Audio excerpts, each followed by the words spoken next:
Hi friends, welcome to everyday special. Friends, இன்றைக்கி Sunday special என்ன லஞ்சுன்னு பார்த்துடலாம் வாங்க. இங்கே சுட சுட ரைஸ், இங்கே டேஸ்டியான நெத்திலி மீன் தொக்கு, செம்ம டேஸ்ட்டாக இருக்கும். டேஸ்டியான நெத்திலி மீன் தொக்கு.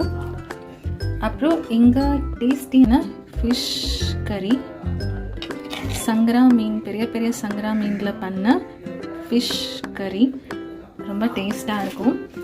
இந்த எக் வந்து பெப்பர் சால்ட் போட்டு வச்சுருக்கேன், பாயில்டு எக். ஸோ எனக்கு இதுதான் ஸ்பெஷல். நல்லா டேஸ்டியான ஃபிஷ் ரெசிபீஸ். ஸோ இதுதான் இன்னைக்கோட லன்ச் ஸ்பெஷல். வீடியோ பிடிச்சிருந்தா லைக், சப்ஸ்கிரைப் பண்ணுங்கள் ஃபார் மோர் வீடியோஸ். தேங்க்யூ.